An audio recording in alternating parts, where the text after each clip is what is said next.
Energy Strong, le principe, c'est un cahier des charges pour les rénovations, un cahier des charges qui est vraiment novateur, dans le sens où il repose sur 4 principes clés. J'ai du mal à trouver comment je vais le mettre, c'est un peu GLSONO et un peu on ne voit plus.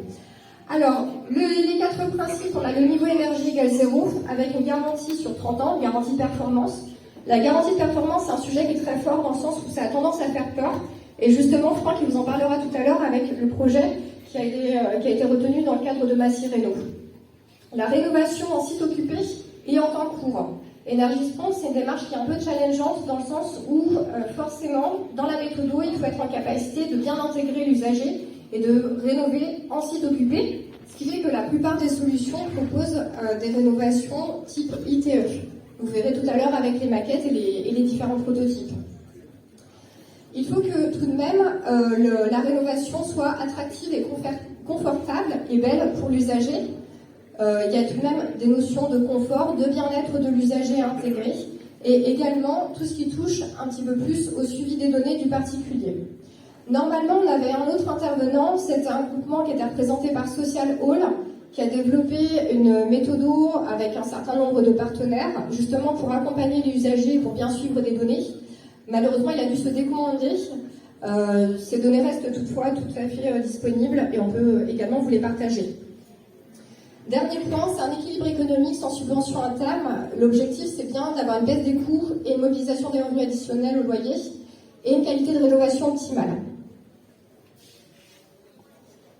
Alors, une fois que je vous ai posé ça, aujourd'hui, le sujet du jour, c'est vraiment Energy Strong, process et solutions industrialisées. C'est un club, vous avez plusieurs clubs dans l'année, vous avez un petit QR code que je vous présenterai également à la fin. Il y aura d'autres clubs qui seront organisés durant l'année, peut-être 2 à minima. N'hésitez pas à passer le QR code pour nous indiquer les sujets qui vous intéresseraient. On a déjà traité d'un certain nombre de sujets, d'un certain nombre de problématiques sous différents formats. On est là vraiment pour répondre à vos questions, pour répondre à vos besoins et pour vous proposer des choses qui vous permettent d'avancer ensemble sur les sujets de la rénovation et notamment de l'industrialisation. Donc n'hésitez pas à le faire. Je vais maintenant passer la parole à Emma et à Marion qui vont repositionner le contexte un peu plus global au niveau régional à travers le discours du coup, de la région et de l'URH.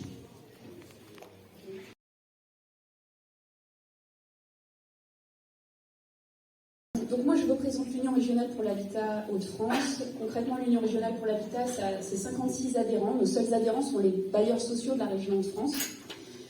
Très concrètement, le logement social en France, c'est une force de frappe qui représente plus d'1,5 milliard d'euros d'investissement par an dans la filière du bâtiment, tout confondu, pas uniquement rénovation, mais tout confondu, en rythme de croisière.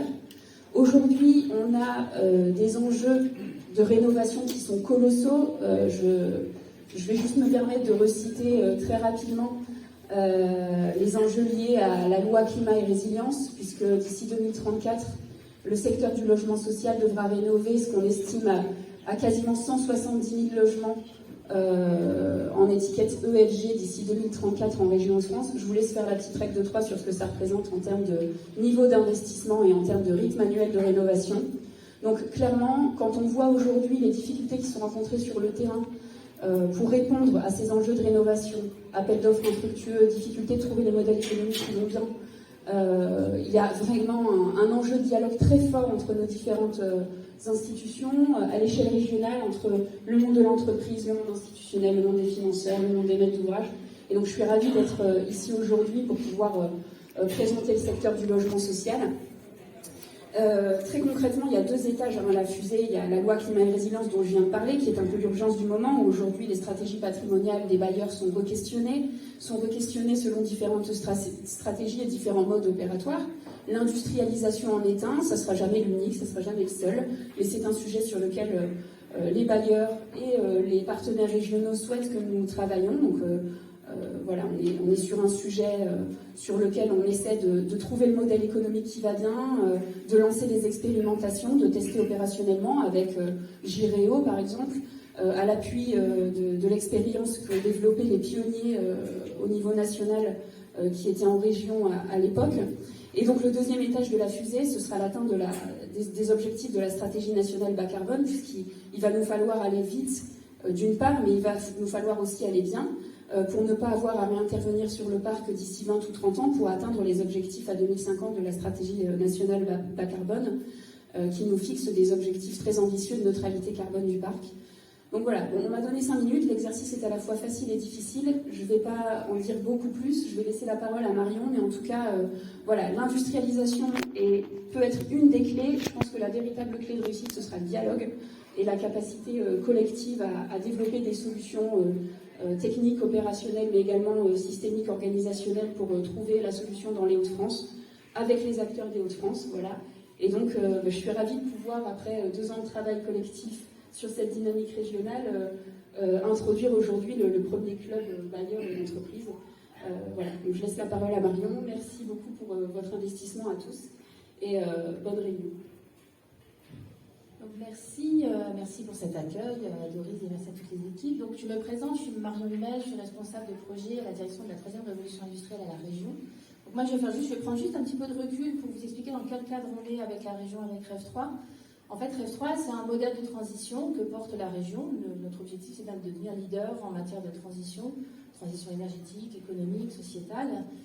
Nous nous engageons dans une feuille de route sur ce sujet-là pour l'ensemble du mandat pour 2022-2027 avec l'ambition de marquer la politique régionale, de marquer les schémas régionaux de cette ambition de transition qui est REV3. Et on souhaite, à travers ce dispositif, en fait, soutenir l'esprit dans lequel nous travaillons depuis maintenant 2013, parce que c'est quelque chose qui a été initié en 2013 maintenant. Donc en fait, soutenir cette co-construction, cette collaboration de l'ensemble des acteurs, et je crois que l'événement d'aujourd'hui en démontre parfaitement l'enjeu.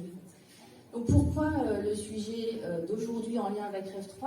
En fait, il y a plusieurs entrées. Il y a bien sûr une entrée filière, vous l'avez évoqué.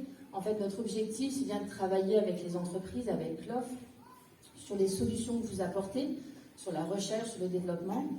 L'idée, c'est bien de regarder sur les chaînes de valeur sur lesquelles nous sommes collectivement, en fait, de regarder où est-ce qu'on fait défaut et comment est-ce qu'on peut vous accompagner pour boucler ces chaînes de valeur, pour être présent sur le sujet de l'industrialisation, que l'on soit sur la construction elle-même, sur la solution constructive, mais que l'on soit aussi dans les process, parce que l'industrialisation, c'est pas forcément le mot industriel qu'il faut retenir, mais c'est aussi vos process. Donc un gros travail que l'on souhaite faire au niveau des filières. Donc la filière de la transition du bâtiment est une des filières portées dans le cadre de REV3. Le travail qu'évoquait rapidement Emma, je le reprends en 2 mots, c'est de travailler évidemment sur la demande, c'est-à-dire que comme le disait Emma, on a les bailleurs sont contraints par des obligations de rénovation de leur parc depuis des perspectives. C'est aussi le cas des collectivités, avec le décret tertiaire qui impose aussi des obligations de rénovation. Et aussi, les maîtres d'ouvrage sont aussi de plus en plus demandeurs de travailler sur l'efficience, sur le bien-être, sur le confort, sur les écomatériaux. Et en fait, l'autre sujet de massification peut bien prendre sens sur ce sujet-là. Notre objectif, c'est de confronter l'offre et la demande, c'est de travailler ensemble, à la fois pour écrire une planification, c'est-à-dire donner de la lisibilité aux entreprises pour écrire des rythmes de réhabilitation, pour rassurer, j'ai envie de dire, pour donner confiance aux acteurs de la filière sur les investissements qui sont à faire. Et aussi, et vice-versa, rassurer les maîtres d'ouvrage sur la capacité des entreprises à produire, à répondre au marché et à être présents en fait, sur les solutions à apporter. Donc notre objectif est vraiment de mettre en harmonie ces 2 objectifs sur un sujet de planification. Ensuite, bien sûr, nous travaillons sur le sujet de la formation. On est bien conscient que ces nouvelles façons de faire en fait, vont générer en fait, des besoins en formation. Alors peut-être qu'il y a des formations nouvelles à créer, mais il y a aussi probablement à qualifier des formations existantes. Je sais que certains d'entre vous travaillent déjà sur de l'interdisciplinarité dans les corps de métier. Je pense que c'est des sujets que l'on doit pousser, et il y a déjà des travaux en cours sur ce sujet-là. Bien sûr, le sujet des écomatériaux, mais je pense que le panel d'acteurs qui est sur les différents étages ici conforte le fait qu'on a la volonté de travailler avec les filières régionales sur les écomatériaux, mais aussi sur la déconstruction, sur la recyclabilité, qui sont un ensemble de dossiers qui sont déjà poussés dans le cadre de REV3 et qu'on souhaite vraiment appliquer sur cette massification de la rénovation. Et enfin, tout ça, on le fait bien sûr au service des habitants, je crois que c'est important de le dire, c'est lutter contre la précarité énergétique, c'est aider les collectivités à limiter l'endettement pour, face au contexte actuel, pouvoir s'en sortir la tête haute dans quelques dizaines d'années. Donc nous soutenons évidemment ce club et cette initiative d'avoir fusionné ce club bailleur et ce club entreprise. Donc on a déjà plusieurs actions qui ont été mises en place.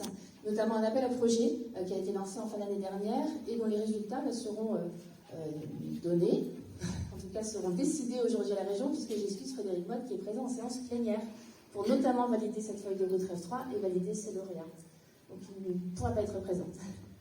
Donc voilà, je me tiens à votre disposition pour tout sujet.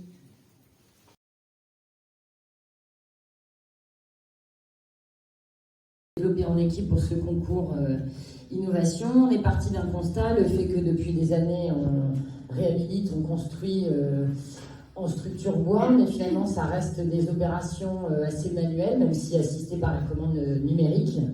On a amélioré les conditions de travail des salariés, des ouvriers, on a optimisé le temps de travail, mais on n'a pas encore réussi à optimiser les coûts de construction, puisqu'on est quand même souvent face à cette difficulté.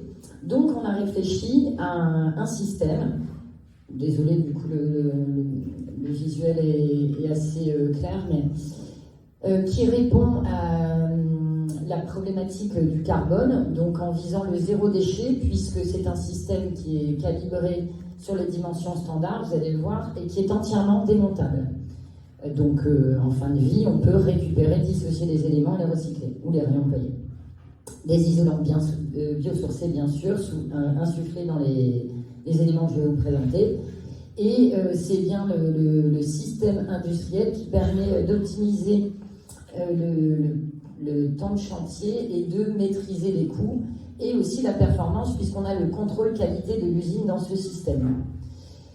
Donc on l'a imaginé en conception paramétrique. Donc c'est un logiciel qui permet de rentrer des données, de les mouliner et de préfigurer des formats idéaux. Donc on les a basés comment? On a rentré dans le logiciel de conception paramétrique les dimensions des isolants, des panneaux de contreventement, des sections de bois, etc. C'est les données à droite, à gauche. Et à droite, on a rentré les deux cas d'études du concours, donc l'école de Trie-Saint-Léger et de Cergy, mais aussi on avait joué le jeu en mettant tous les plans types du grand plan équipement de 1948 du ministère qui nous a couvert de bâtiments d'écoles dans lesquels peut-être nombre d'entre nous sont allés, et sur tout le territoire national.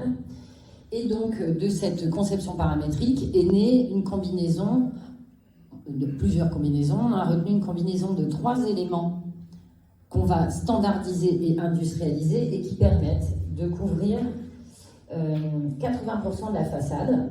Donc, on va dire que c'est les éléments un peu plus gris sur l'écran.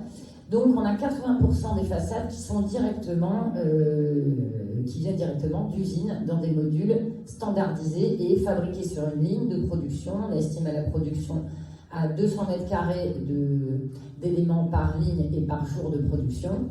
Et les 20% restants, ils sont adaptables, ils sont personnalisés, ils permettent de gérer la technique, mais aussi toutes les subtilités d'un bâtiment existant, donc la trame, une modénature, un pignon, un porche, quelque chose, tout ça va être géré dans le 20% qui est 100%, enfin le 20% sur mesure. Donc on voit que on a le cas ici de l'école de Trie-Saint-Léger, on voit que on va reporter la trame du bâtiment et voir avec quel module on va pouvoir travailler pour assembler plus rapidement, puisque du coup, dans le fonctionnement, je vais vous présenter les modules d'abord. C'est des modules qui sont conçus sur une technologie hybride, puisque c'est un mix acier léger, bois, isolant biosourcé. Et donc, comment ça fonctionne? Quand vous démarrez une opération, vous faites un scan 3D du bâtiment. Vous rentrez le scan 3D dans le logiciel qui va vous dire, avec telle combinaison de, par exemple, 100 modules A, 200 modules B et 50 modules C, vous couvrez 80% de votre façade. Si vous validez cet assemblage, ça lance la commande à l'industriel. L'industriel, du coup, prépare votre commande. Donc, le charpentier n'a plus qu'à travailler sur l'assemblage des modules et les modules, les 20%, donc personnalisés et adaptés au format de l'existant. Donc, la commande industrielle est envoyée chez le charpentier assemble des façades modulaires de gabarit routier standard, il l'envoie sur le chantier et donc Sur l'école de Try-Saint-Léger, on avait estimé à 250 mètres carrés de façade posée par semaine, par jour, donc 15 jours pour faire l'enveloppe de cette école. Ces modules, ces éléments, ils existent avec un certain nombre de types de finitions possibles et un certain nombre de composants désirants possibles. On fonctionne un peu comme avec un index ou un catalogue. Donc, bien sûr, quand vous configurez et que vous retenez la commande, vous choisissez les matériaux, sachant qu'il est quand même possible d'adapter avec, par exemple, un matériau que vous trouveriez en réemploi à proximité. Et puis, le système est prévu pour aussi s'adapter à un nouvel isolant, un nouveau parement qui sortirait dans les années à venir. Voilà, donc une petite photo du grand mur test, grand mur témoin qui était présent à Lyon en décembre de l'année dernière. On a ici aujourd'hui un petit module transportable parce que celui-là nécessite un levage comme sur un chantier. Et puis une petite photo de l'équipe devant le module, devant le mur test. Je précise que, en fait, finalement, c'est un système industrialisé qui a été développé dans le cadre de la catégorie des équipements, mais en réalité, il peut tout à fait s'adapter sur du tertiaire, de l'habitat collectif, etc. C'est un module qui, voilà, il n'est pas spécifiquement, il peut vraiment s'adapter à tout type de construction.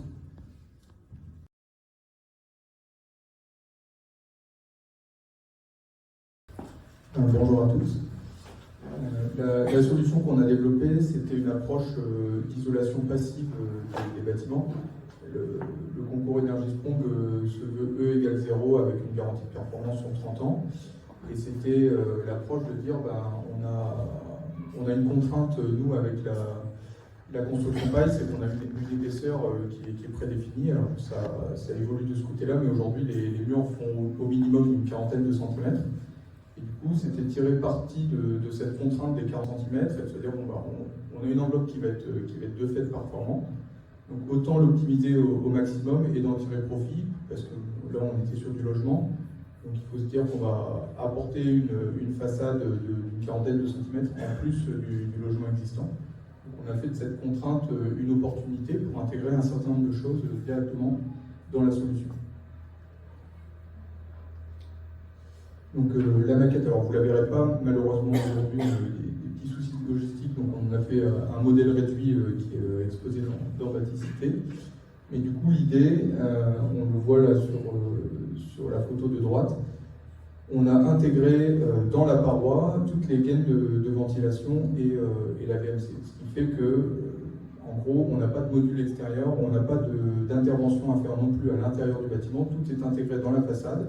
On relie les éléments les uns aux autres et ça permet de plugger complètement et d'avoir une intervention aussi de maintenance qui se fait par l'extérieur et donc de ne pas avoir à gêner les habitants ou prendre des rendez-vous, ce qu'on avait vu avec les différents partenaires pour la maintenance. C'est compliqué de prendre des rendez-vous, ça prend du temps pour venir faire les interventions de maintenance. Donc là on s'était dit autant s'affranchir de cette contrainte, d'avoir une ouverture qui soit à l'extérieur et de pouvoir intervenir quand on le souhaite. Et ensuite, voilà, on a intégré tous ces panneaux les uns aux autres. Alors, pour le coup, c'est vraiment la même approche que ce qui vient d'être développé tout à l'heure, donc je ne vais pas trop revenir dessus.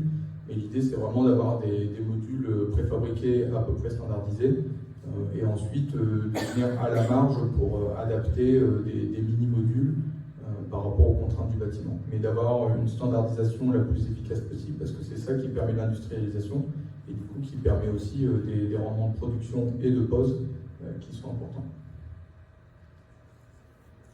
Donc là vous voyez l'écorché de la façade, donc nous on est, je répète, en isolation botte de paille, ossature bois. On a développé plus récemment une autre solution où on a réussi à désépaissir le mur, donc là on est capable de faire des murs d'une épaisseur de 22 cm au lieu des 36 de la botte de paille actuelle, ce qui permet d'être un peu plus fluctuant. Alors on a une enveloppe qui est un peu moins efficace, mais dans certains bâtiments, ça permet de monter à un R de à peu près 6,5, ce qui devient quand même assez performant. Donc voilà, ça reprend les différents points, mais en gros, on a fait vraiment une solution avec une enveloppe extérieure qui est très performante, une intégration du volume de ventilation et de chauffage. Parce que le chauffage, en fait, c'est juste une petite résistance qui est à la sortie de la bouche de VMC et qui permet de venir combler le déficit du réseau. Comme on a une enveloppe d'à peu près 8 sur les murs, on a un besoin d'énergie qui est très très faible par rapport à ça. Donc on est pratiquement au passif, je dis pratiquement, parce que dans bon nombre de cas, sur les rénovations qu'on a eu à faire dans les études, en fait la dalle n'est pas suffisamment isolée pour obtenir le label passif, mais on s'en rapproche quand même. Après, l'intérêt aussi de la solution, c'est que dans tout ce qu'on a pu étudier, la plupart des façades sont très peu épaisses. Des fois, on a juste une petite brique de 15, donc structurellement, c'est quand même très léger. Et du coup, on a fait une solution qui est complètement autoportée, aussi bien pour les murs que pour la toiture. Ce qui fait qu'on joue un peu au coupé russe avec cette solution. On vient emboîter directement les murs et la toiture par-dessus, sans forcément avoir à démonter la toiture existante. Par exemple, on peut tout laisser en place. On a juste besoin de débraser tout ce qui peut ressortir un peu. Et derrière, on vient plugger complètement une façade comme une cloche par-dessus la maison existante et on refait l'intégralité. Donc ça a l'avantage d'être très rapide, très peu coûteux et assez efficace. Et donc là, c'est la présentation d'une des évolutions pour la rénovation. C'est un très gros sujet pour ActivePipe de contribuer justement à l'industrialisation de la rénovation énergétique. Donc on a développé cette solution que vous pourrez voir là dans Baticité, avec un mur de paille de 22 cm, avec un ajout de laine de bois en intérieur et en extérieur pour venir justement éviter des problèmes de convection entre le mur existant et la paroi rapportée et rapporter de l'isolation complémentaire pour gommer les différents ponts thermiques qu'on peut avoir, notamment sur les intégrations de volets roulants, de menuiserie qu'il va y avoir dans le mur. Voilà.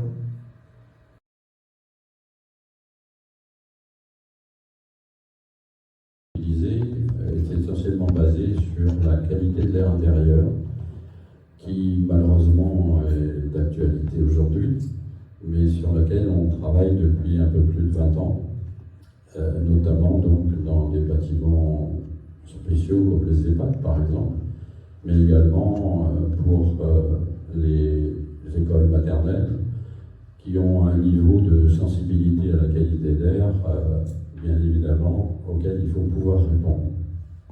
Et donc, on y répond d'abord en calmant un peu la notion de déplacement d'air, puisque je n'aurai pas le temps de développer ce risque, mais plus l'air se déplace rapidement, plus il est pollué.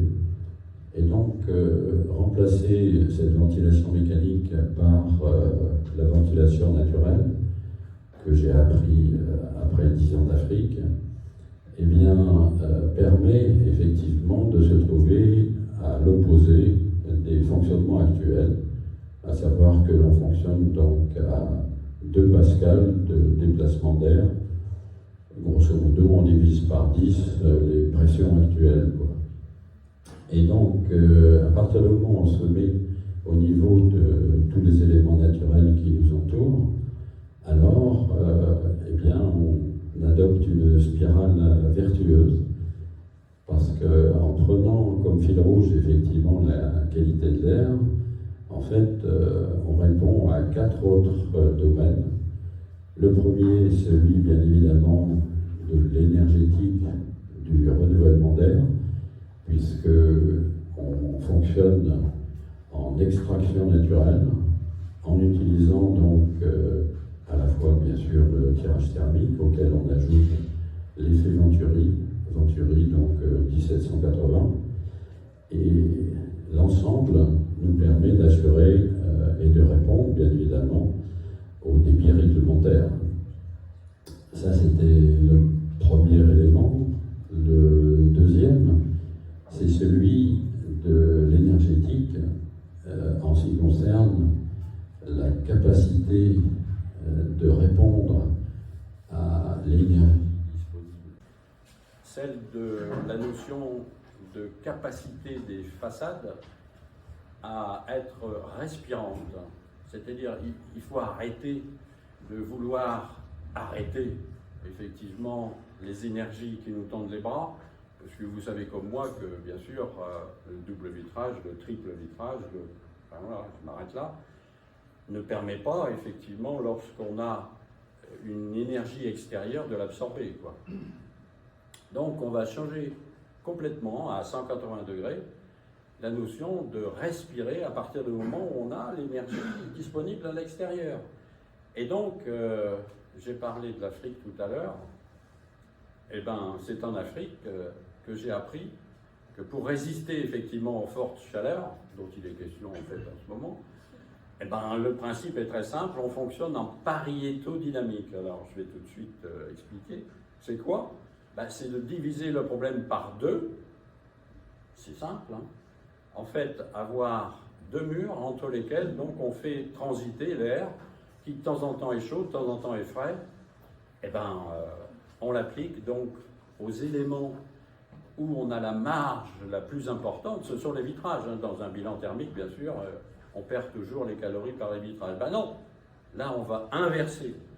C'est-à-dire on va gagner les calories par les vitrages en faisant passer l'air extérieur entre les vitres. Hein. Autrement dit, c'est quelque part la double fenêtre que l'on a dans les pays d'Europe de l'Est et même en Alsace, de telle façon à ce que cet air, avant d'entrer, ben, se charge effectivement des calories extérieures. Ensuite, je vais terminer par l'élément majeur qui nous concerne tous, on le sait bien, celui de la production électrique. Et bien, cette production électrique, il faut également la faire au local, quoi. Autrement dit, il faut l'avoir en façade. Une journée comme aujourd'hui, on produit suffisamment pour le logement intérieur. Et surtout, on produit pour pouvoir, au niveau du bâtiment collectif, par exemple, répartir, autrement dit, avoir une notion de rassemblement social, énergétique, quoi. Là, on y tient particulièrement. Et donc, cette notion de production électrique, il faudra me faire signe, hein, sinon je ne vais pas m'arrêter. On va faire avancer un peu. Oui. Au niveau de la production électrique, en fait, là aussi, on travaille avec les industriels. En fait, j'ai les deux cursus. Hein. Je suis préparation arts et métiers, puis ensuite j'ai mal tourné, j'ai fait archi, mais quand même dans une INSA, quoi. Et donc, dans la notion, effectivement, de production électrique, pour information, en fait, plus les cellules photovoltaïques au silicium actuellement amorphes sont éclairées par le soleil, moins elles produisent. C'est dommageable quand même. Hein. Et encore, elles produisent, allez, à 20%. Ben, 20%, ça veut dire qu'on n'est que à 20% et qu'on balance les 80%. Et donc, on a travaillé dans ce sens-là, en direct avec un industriel de Normandie d'ailleurs.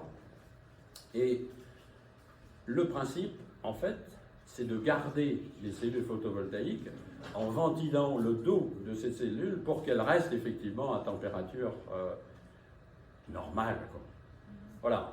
Donc, vous voyez, en fait, 4 en 1 dans un prototype qui est effectivement exposé dans la salle. Et ce matin, j'ai demandé à ce qu'il y ait quand même un petit mot explicatif parce que si on n'a pas la capacité effectivement de transmettre tout ce qui est intégré à l'intérieur, c'est pas facile de comprendre. Mais retenez au moins que tout se fait en brassant l'air et que brasser l'air en naturel, eh bien, ça permet à aujourd'hui à la fois de travailler dans les collectifs, dans les écoles, dans l'habitat, mais également dans l'industrie. On vient de terminer en fait un agrandissement donc d'une usine à Sicos L'Oréal à Caudry. Vous voyez, je vais accélérer un peu, quoi. Bon, enfin, sachez que ça fonctionne bien et j'ai fait le pari réussi. Comme c'est un agrandissement de l'usine, on a dit au patron, vous inquiétez pas, on va alimenter votre usine. Et comme c'était du stockage, qui bien évidemment en général est considéré par les industriels comme étant secondaire, là ça devient important quand même. Et effectivement, on vient d'avoir la confirmation, on alimente l'usine. Le principe, c'est donc, vous l'avez compris, d'avoir un déplacement d'air à l'extérieur pour aller chercher les calories extérieures, en même temps d'avoir ou décaler un déplacement d'air à l'intérieur. De chaque côté donc du ballot de paille dont tu as parlé, en fait on transite soit en apport de chaleur, soit en apport de fraîcheur, diurne, nocturne, et intérieurement en récupération des calories intérieures. Et donc forcément on est en bilan positif. Aussi bien au niveau de la vitre, mesuré donc sur les 4 saisons, on est positif. Autrement dit, je reprends un peu ce que j'aurais dû dire au départ. Nous, ce qui nous intéresse aujourd'hui, c'est pas d'être autonome, autrement dit, être à zéro énergie. Ce qui nous intéresse aujourd'hui, c'est de produire. De produire, de produire. On n'a plus le temps d'attendre, quoi. Et donc, c'est la raison pour laquelle, en fait, on a posé quelques petits soucis au jury de Lyon, puisqu'on était en dehors des sentiers battus, quoi. Voilà. Porte-parole du groupe Vestac, étant membre du CD2E et ayant été mise en rapport avec le groupe Vestac grâce au CD2E, que je remercie. Donc aujourd'hui, je suis leur porte-parole. Donc c'est une présentation globale. Donc qu'est-ce que c'est que la présentation de la solution de l'ITE Vestac? C'est une solution qui présente une standardisation poussée à un prix abordable et qui est un compromis prometteur entre une solution d'enduit et une solution hors site intégrant des isolants biosourcés dont nous faisons partie avec Gramiterm, qui est un isolant à base de fibre d'herbe. Alors, ça c'est, on va passer, voilà. Peut-être vous ne pouvez peut-être pas très bien lire, je ne sais pas. Donc le groupement présente une façade conçue avec l'architecte François Pellegrin. Cette façade est enduite avec des produits Weber et la ventilation, il y a une ventilation double flux Aldes. Vous voyez tous les membres du groupe, donc ici Vestac, qui propose toutes les ossatures bois, Weber qui propose les enduits. Vous avez également le cabinet Solab d'ingénierie et d'environnement et Aldes. Voilà. Donc, et puis la préfabrication, bien évidemment, de ces panneaux est faite chez l'industriel Vestac. Alors voici un peu vous n'aurez pas de prototype, donc ce sont des photos du salon Bipositive à Lyon. Voilà, donc vous voyez l'extérieur avec les différentes couches de la solution ITE et l'intérieur avec, on voit notre solution d'isolation. Alors, la composition de la solution, donc c'est une ossature bois, des panneaux de stabilité OSB ou fibre gypse selon les ERP, les isolants de remplissage, donc fibre d'herbe ou au choix, ouate de cellulose, fibre de verre recyclée, les isolants ITE, l'isolant ITE ça peut être des fibres de bois ou de la laine de roche. Le sous-enduit est un sous-enduit Webertherm XM renforcé d'une trame, treillis fibre de verre. Les pare-pluies et pare-vapeur sont souples. Le parement extérieur est Webertherm également à base de chaux aérienne et différentes épaisseurs et coloris peuvent être proposées. Et les menuiseries extérieures sont disponibles en bois, PVC ou aluminium. Le parement intérieur étant du BA13. Alors, la ventilation, c'est donc, comme je vous l'ai dit, une VMC Aldes, double flux. Ce qui est intéressant dans la démarche architecturale, c'est que non seulement l'architecte veut une performance énergétique et bas carbone, mais également il vise la réplication architecturale globale et selon le cas, la copie à l'identique. Voilà, donc les parements les enduits qui sont utilisés peuvent permettre une reproduction à l'identique selon aussi le procédé de matrissage Weber. Ce qui est important enfin, la préfabrication et les travaux. Donc la préfabrication, on veut une démarche inclusive, c'est-à-dire d'abord préparer les élèves, les professeurs, pour la rentrée de septembre, les sensibiliser aux enjeux climatiques, par exemple, avec la fresque du climat. Pendant les vacances de Pâques, préparation du chantier. Et enfin, pendant la fermeture estivale, effectuer les travaux qui permettent pas d'impact sur la scolarisation des élèves. Donc la démarche d'approvisionnement, bien évidemment, est faite, la production est faite hors site, et la démarche d'approvisionnement est faite chez Vestac selon un approvisionnement ligne, c'est-à-dire en ligne, de Vestac, qui repose notamment sur un ERP permettant d'anticiper les commandes de matériaux et de suivre leur consommation. Voilà, la quasi-totalité livrée à l'usine Vestac sont les quelques éléments à apporter sur le chantier.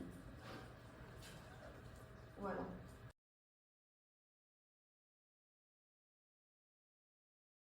À l'époque, on avait recherché une solution sur l'enveloppe, une solution sur les systèmes, et avec l'aide de 2 bureaux d'études, on était arrivé à certaines conclusions. L'idée initiale, c'était de faire une rénovation qui soit commune aux trois bailleurs et donc aux différents patrimoines.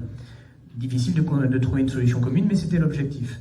Sauf que quand on est arrivé à la fin de cette étude et qu'on a vu les différents coûts estimés à l'époque, qui allaient de 68 000 euros à 105 000 euros, nous on était dans la marge haute, et finalement pour des logements de ce type-là, enfin je ne l'ai pas expliqué, je suis passé très vite, mais c'est des tout petits logements, des logements de plein pied, des logements qui sont très appréciés des personnes âgées, et qui, je vous l'ai dit, T3, T2, T4, mais vraiment petits.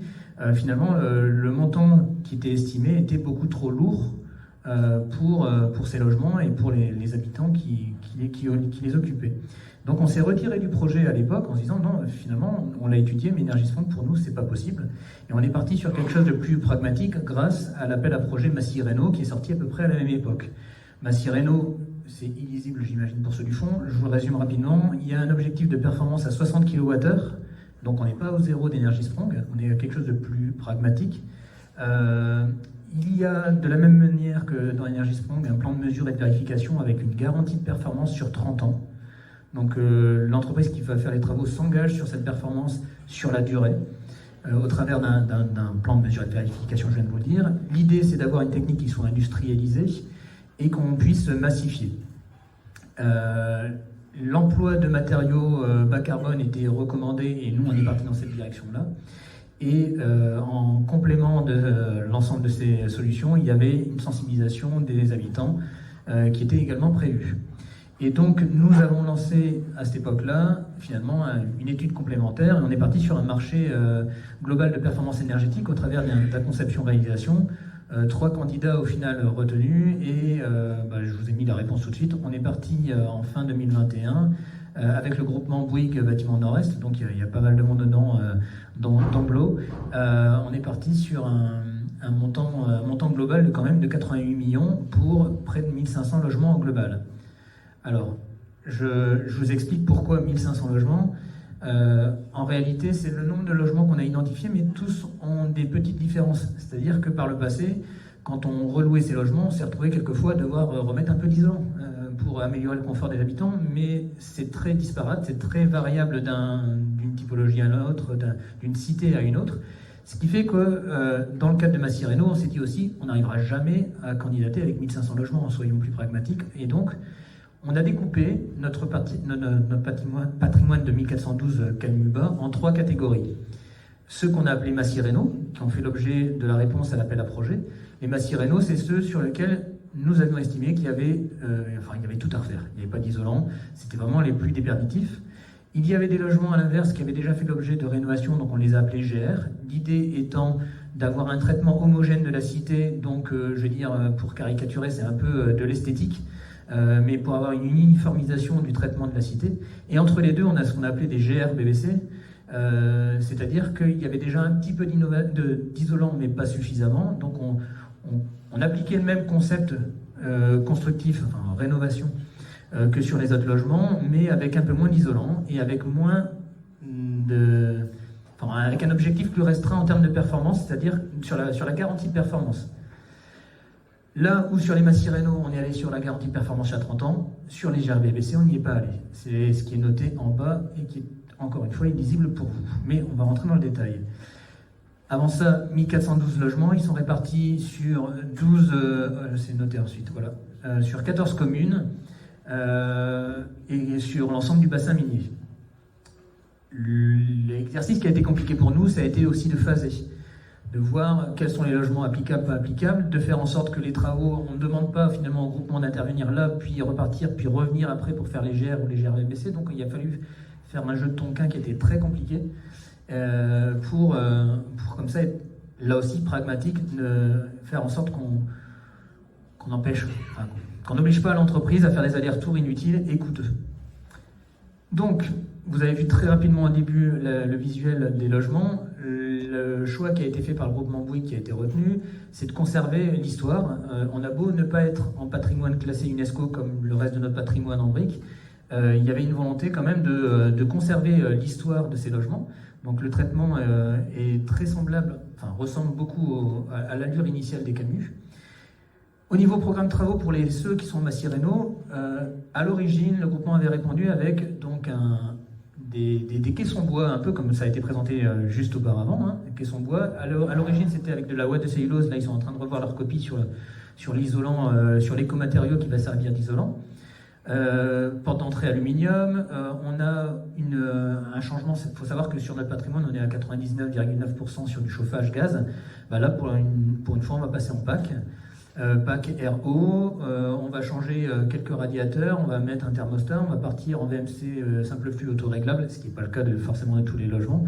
Alors je sais que je vais faire bondir Jean-Luc avec ce système-là, mais on est resté quand même sur de la ventilation mécanique contrôlée classique. Voilà pour grosso modo le concept des travaux. Vous verrez quand vous revisionnerez le diaporama en quoi ça consiste. On change aussi la toiture, si possible avec des panneaux sandwich, parce qu'on est sur des toitures un pan. Et donc, pour les GRBBC, on a le même traitement de la boîte. On va venir avec les mêmes panneaux bois, le même isolant. Et finalement, ce qui va changer, c'est qu'on ne va pas toucher aux équipements, on va rester sur ce qui était en place. Et on ne va pas aller sur la garantie de performance sur 30 ans, comme je vous l'expliquais auparavant. Donc, voilà ce que ça peut donner. Vous avez au passage un plan du logement. Vous voyez à quel point il est compact. Finalement, on a une surface au sol qui est très faible par rapport à la somme des surfaces héberditives. C'est ça aussi qui faisait le coût quand on avait étudié Énergie-Franck. C'était très compliqué d'atteindre les derniers kilowattheures. Et donc pour les GR, là c'est simple, c'est la façade, c'est pas d'isolant, on ne change pas les équipements, on est sur quelques travaux intérieurs mais très basiques. On est là aussi, je le répète caricaturalement, de manière caricaturale, on est sur de l'esthétique. Et donc, un petit schéma du principe, le groupement a répondu avec un concept qui était finalement des panneaux bois ou des caissons bois qui soient manuportables. Marie en parlerait mieux que moi, mais c'est ça à peu près le concept. Donc d'éviter aussi d'avoir une lourdeur logistique, d'avoir des engins de manutention qui soient trop compliqués à gérer dans ces cités. Donc des caissons qui sont, c'est l'avantage du plein pied, qui sont dans la plupart du temps à la hauteur du bâti, et on vient compléter en isolant par la suite. L'idée était aussi de respecter les conditions d'Énergie-Franck sur les délais de réalisation des travaux.